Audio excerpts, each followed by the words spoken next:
Thailand is a beautiful country that is rich with life and culture. But what makes Thailand so beautiful and one of the most desired traveling destinations in the world today? Could it be the scenic landscapes? Or could it be the extravagant architecture? Or is it the beauty and the culture of Thai people and how they live from day to day? There is no right or wrong answer, but one thing is certain. Buddhism plays a profound role in Thailand's society and greatly influences their everyday way of living. It is approximated that 94% of the people in Thailand are Theravada Buddhists. Along with the high number of Theravada Buddhists, included are great numbers of Thai monks who live long fulfilling lives in various temples throughout Thailand. Attributable to its lovely country and its people's devotion to Buddhism, Thailand provides an ideal home for Thai monks to lead their Buddhist lives. Although a life that is so simple may seem far from being fulfilling to a non-Buddhist, Thai Buddhist monks find perfect happiness and joy in each day of their simple lives. There are 3 major schools of Buddhism, each of which has a few distinct characteristics. The majority of Thailand follows the Theravada school of Buddhism, which is the Way of the Elders. It is also known as the Lesser Vehicle. Theravada is the oldest surviving Buddhist school and is a predominant religion of Southeast Asia, which includes Sri Lanka, Cambodia, Laos, Malaysia, and Thailand. The Theravadan goal is to liberate oneself from suffering. This is achieved through nibbana, or the Sanskrit form nirvana. The Theravada school promotes the concept of vibhajavada. The term stands for the doctrine of analysis. This focuses on the aspirant's own experiences while expressing the importance of listening to advice from the wise. Theravada Buddhists seek to become arahants. Arahants are those who have realized nirvana by following the Buddha's teachings. Through the way of the Buddha, arahants are free from impurities and rebirth. The second school of Buddhism is Mahayana. The Mahayana school is known as the Great Vehicle. This form of Buddhism is mainly prevalent in China, Japan, Korea, and Tibet. The supreme goal is Buddhahood, in which the Bodhisattva vow replaces nirvana. The Bodhisattva vow is a vow in which followers of Mahayana Buddhism are expected to take. The vow is a promise to dedicate one's life to the welfare of other beings and to delay final realization of nirvana until all beings have been led. Mahayana Buddhists emphasize the realization of Dharma or truth and de-emphasizes nirvana. The third major school of Buddhism is Vajrayana, which is also known as Tantric Buddhism. Vajrayana is a diamond vehicle. It exists today in the form of 2 major sub-schools, Tibetan Buddhism and Shingon Buddhism. Tibetan Buddhism can be found in Tibet, Nepal, Bhutan, and Mongolia, while Shingon Buddhism is found in Japan. Like Mahayana, the goal is to become a bodhisattva. A unique aspect of Vajrayana Buddhism is that it claims that it can provide an accelerated path to enlightenment and Buddhahood. The accelerated path is achieved through Tantra techniques that aid to spiritual development. Although Vajrayana Buddhism contains sutras of its own, Mahayana sutras are considered to be equally important.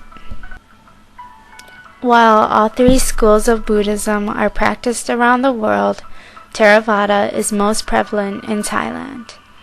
With Thailand's large devotion to Theravada Buddhism, its venerable Thai Buddhist monks and sacred temples are considered to be Thailand's main attractions. The term monk is a European term for bhikkhu, which is a fully ordained male Buddhist monastic. A female Buddhist nun or monastic is called a bhikkhuni. In order to ordain as a monk, a man has to be at the age of at least 20 years old. Monks and nuns are expected to preserve the doctrine and discipline of Buddhism. Before assuming the role of either a monk or nun, he or she is required to take an individual vow of liberation. There are 4 steps in the process of taking the vow of liberation.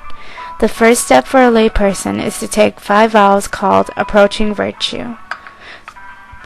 The second step is to enter monastic life. Then, the third step is to become a novice, or in Pali, samanera. A novice is a person who adopts the monastic code and studies in preparation for full ordination. Lastly, the 4th step of the process is to take all the vows of a fully ordained monk. Once a man earns his status as a monk, his new permanent home is in a wat, and is then ready to dedicate his life to Buddhism. Today in Thailand, there are over 300,000 Thai monks living in a wat. A wat is a Thai, Cambodian, Lao, or Hindu temple that is a large walled compound made of several buildings. The term wat means school, and it contains a hall where new monks are ordained and an area where sermons are delivered. Wats vary from each other and may contain a bell tower, library, stupas, and or meditation cells. There may even be a Buddhist school on location to educate local children. In rural Thailand areas, a wat can serve many different purposes to the community.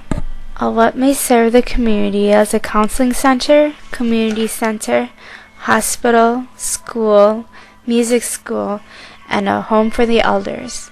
The number of monks who reside in Thailand's wats varies from season to season. During the rainy season, the number increases because that is the usual time for young men to enter monastic life.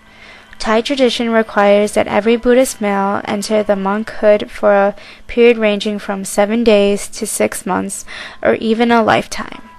The Thai tradition of a young man entering monastic life symbolizes repayment to his parents for his upbringing and as bestowing special merit on them, especially his mother. When a young man enters monkhood, he enters the ordain as a novice, or samanera. Although the young man is not necessarily a monk, he assumes the life of one and follows similar processes of becoming one. In the process of assuming the life as a monk, one must look like a monk. One step in becoming a monk is to shave the head and eyebrows. The shaving of the head and eyebrows is a symbol of renunciation of mundane desires and makes monks more readily to remove hindrances and achieve purity. Next, a monk can no longer wear ordinary clothes, and instead he must change into the traditional saffron robes. In Thailand, the color of the robes is usually orange, yellow, or saffron. These certain colors were chosen because they symbolized cheapness and ugliness. The only purposes of the robes are to cover and protect the body from weather and climate. The next step for a novice is to answer a series of questions given to him by the abbot. According to how he answers the questions, the abbot will determine if he is in good mental and physical health. After he passes all the necessary tests, the novice moves to a monk's dormitory. During his time in the temple, he listens to sermons on Buddha's teachings, studies the Tripitaka, practices meditation, and learns the values of an ascetic life. In addition, while he lives in the monastery, a novice is required to contribute to the maintenance of the wat. For example, the novice may wash dishes, sweep, and ensure that the area is well kept. Once again, a novice is not a monk, but for a certain time period he lives a similar lifestyle. There are a few differences between novices and monks, some of which are: novices are not required to follow the full range of monastic codes, novices have closer contact with family, and do not eat with the monks in the temple. In addition, it is common for boys to live as novices for 1 to 3 years. Temporary ordination is fairly common in Thailand, and it is the decision of the boy whether he would like to continue his life the monastic way or return to his lifestyle as a layman. In some countries, temporary ordination may be frowned upon, but in Thailand it is regarded as a part of the growing up process. Although a Thai Buddhist novice may live a similar lifestyle to a monk, Thai Buddhist monks lead stricter lives full of rules and discipline. Thai Buddhist monastics follow the Theravada Vinaya